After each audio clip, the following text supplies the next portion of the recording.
पता है मेरा मोस्टली टाइम ना शूटिंग में जाता है, एडिटिंग में जाता है और इसी के चलते मेरे खाने-पीने का कोई ठिकाना नहीं होता, मैं कब खाना खा रही हूँ, कब नहीं खा रही हूँ। एंड इवन मेरे माइंड में ये भी सेट रहता है कि पहले मैं ये काम कंप्लीट कर लेती हूँ, उसके बाद खाना खा लूँगी। कभी शूटिंग तो कभी एडिटिंग, कभी स्क्रिप्ट लिखना तो कभी ब्रांड का काम करना। पूरी एनर्जी खत्म हो जाती है, तो एनर्जी को रीस्टोर करने के लिए रेस्ट भी ज़रूरी है और कुछ हेल्दी खाना भी। तो मैंने ये क्रंची सा स्नैक बना के रेडी कर लेती हूँ। इसको हमारे यहाँ बिहार में भूजा बोला जाता है। बनाने में भी जल्दी बन जाता है और खाने में भी। तो अगर मैं खाना कभी स्किप कर रही हूँ या टाइम लगने वाला है तो ये जल्दी से खा लेती हूँ।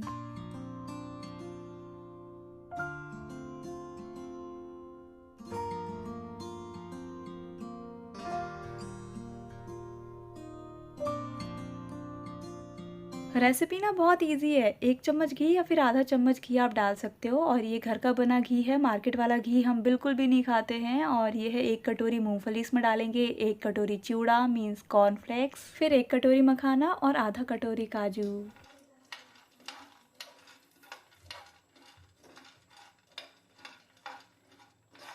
लो फ्लेम पे रोस्ट करो या फिर मीडियम फ्लेम पे, बस ध्यान रखना कि ये जले ना। हालांकि लो फ्लेम बेस्ट होता है क्योंकि जो भी चीज़ें हमने डाली होती हैं वो बहुत अच्छे से सिक जाती हैं। तो 5 से 10 मिनट लगेगा लो फ्लेम पे। रोस्ट करने के बाद जब ये अच्छे से ठंडे हो जाएंगे, पूरी प्रॉपर तरह ठंडे नहीं, हल्के हल्के से गर्म, तब मैं इनको कांच के कंटेनर में स्टोर कर लूँगी। प्लास्टिक के जो भी बॉक्स हैं वो मैंने धीरे धीरे किचन से हटा ही दिए हैं और थोड़े बहुत बचे हैं वो भी मैं हटा दूँगी। इसमें आप मुरमुरा, चने, मक्के ये सब भी ऐड कर सकते हो, ऑप्शनल है। बहुत सारी चीज़ें ऐड करके बनाया जा सकता है इसको।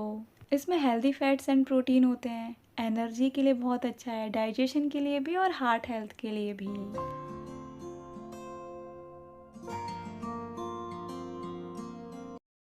Salon like smooth and straight hair किसको नहीं चाहिए, but visiting a salon and getting hair done is not cost effective at all. So guys, you can go from this to this without visiting the salon. This is BBlunt Advanced Smoothing Keratin Hair Care range, which provides smoother and straighter hair for up to 72 hours. BBlunt is a premium hair care and styling brand जो कि हर कोई जानता है, and I'm starting with the BBlunt Advanced Smoothing Shampoo to cleanse and prep my hair. और ये 7 गुना fridge control करता है, वो भी एक ही वॉश में। हेयर वॉश के बाद BBlunt advanced smoothening keratin mask लगाऊंगी। काफी इवनली इसको लगाना होता है, फोकस करूंगी मिड लेंथ पे एंड एंड्स पे। ये हेयर मास्क नोजल ट्यूब के साथ आता है जिससे एप्लीकेशन काफी इजी हो जाती है। इसको अप्लाई करके अच्छे से मसाज करूंगी। It has keratin that does all the work well. It's a type of protein that strengthen hair structure for smoother and softer hair. hyaluronic acid है which deeply hydrates hair strand to achieve frizz free and straighter hair, and shine tonic to give shiny hair. It is designed by expert hair professionals, SLS and paraben free भी है। 10 से 15 minute बाद hair wash करेंगे and then flaunt your smoother and straighter hair. Also, every time you buy from them, BBlunt will link your order to a woman they empower with Sambhav Foundation through BBlunt Shine Academy. They are on a mission to empower 10,000 women across the nation. इनको मैंने tag कर दिया है। Also you can use my code आरती2025 for 20% off on BBlunt.com. Also product is available on Amazon, Nykaa and Flipkart. देखिए, मुझे ना बिल्कुल भी कंफर्टेबल फ़ील नहीं होता अगर गंदगी हो या फिर चीज़ें मैसी पड़ी हों। अब मुझे ओसीडी नहीं है क्योंकि आजकल लोग ये हाइजीन मेंटेन करने को ओसीडी से रिलेट कर रहे हैं।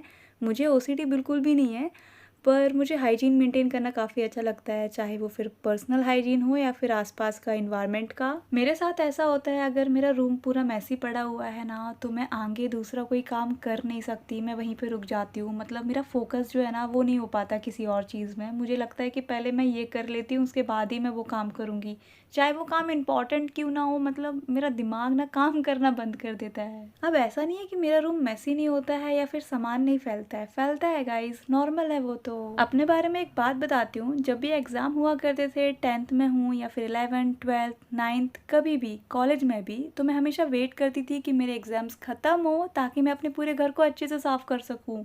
मतलब साफ सफाई का भूत देख रहे हो मेरे अंदर।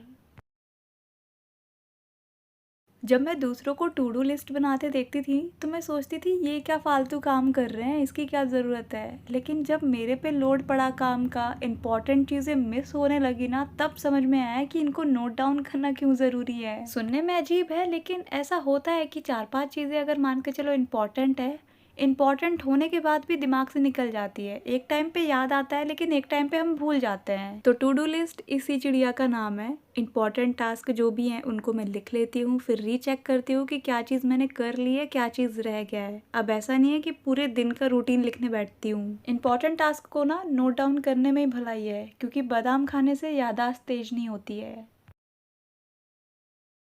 मैं गार्डनिंग नहीं करती हूँ, मेरी मम्मी करती हैं। तो मम्मी से ही मैंने थोड़ा बहुत सीखा है, क्योंकि मम्मी जब भी करती थी तो मैं वहीं खड़ी रहती थी, या फिर मम्मी कुछ कहेंगी कि ये कर दो वो कर दो, तो थोड़ा थोड़ा सीख लिया है मैंने भी। पहले मुझे ये इतना बोरिंग लगता था ना। हाँ, ये बात अलग है कि छोटे में इधर का पेड़ उखाड़ के उधर लगा दिया करती थी और वो सूख जाता था। पर गाइज, आदतें बदलती हैं और पसंद भी। खुद के लगाए पेड़ पौधे जब ग्रो करते हैं, उसमें फूल उगते हैं या सब्जियां उगती हैं, तो देख के बहुत ज़्यादा सुकून मिलता है।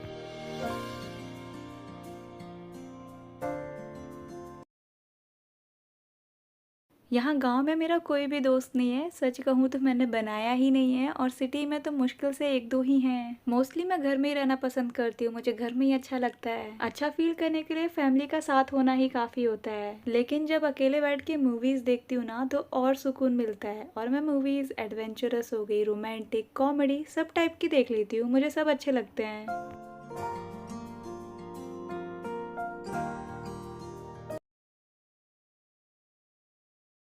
पहले मुझे मेकअप करना उतना नहीं आता था, पर अब थोड़ा बहुत बनने लगा है। अब ऐसा भी नहीं है गाइस कि आना ही चाहिए, लेकिन कहते हैं ना, something is better than nothing. अब तो मैं कुकिंग में भी इंटरेस्ट लेने लग गई हूँ, और मुझे बहुत सारी चीज़ें बन जाती हैं थोड़ी थोड़ी। और मतलब काफ़ी लोग, जहाँ पे मैं रहती हूँ ना, वहाँ पे बहुत सारे लोग मेरी तारीफ़ करते हैं कि देखो आरती को कितनी सारी चीज़ें आती हैं। ओह, टच वुड। मेरे को लगता है इतना सीखना ज़रूरी है कि हम खुद के लिए खुद कर सकें। मुझे बचपन से ही ना गाने वगैरह बहुत ज़्यादा पसंद है। मैं खुश रहूँ या फिर उदास रहूँ, म्यूज़िक सुनना तो बनता ही बनता है। मेरे पास कोई भी काम नहीं होता तो मैं म्यूज़िक सुनती हूँ। अगर मेरे पास बहुत सारा काम होता है तो भी मैं म्यूज़िक सुनती हूँ। म्यूज़िक सुन के ना स्ट्रेस कहीं दूर भाग जाता है और रिलैक्सेशन पास आ जाती है। और जो चीज़ सुकून दे उसको तो बार बार करना बनता है, तो म्यूज़िक मैं रोज़ सुनती हूँ। एक ऑर्गेनाइज्ड स्पेस के लिए और नीडी पर्सन की हेल्प करने के लिए, जिस चीज़ की आपको नीड नहीं है ना, वो आप हटा दो अपने घर से। मैंने कुछ कपड़े निकाले थे जिनको कोई नहीं पहनने वाला, और इनको मैं फोल्ड करके रख रही हूँ। फिर जब हमें इनको देना होगा तो मैं इनको आयरन भी करूँगी। ये सब करना मुझे बहुत ज़्यादा पसंद है। तो ये कुछ मेरा बेसिक रूटीन था, या फिर एक बेसिक हैबिट जो मेरी कह सकते हो, जो मैं करना पसंद करती हूँ।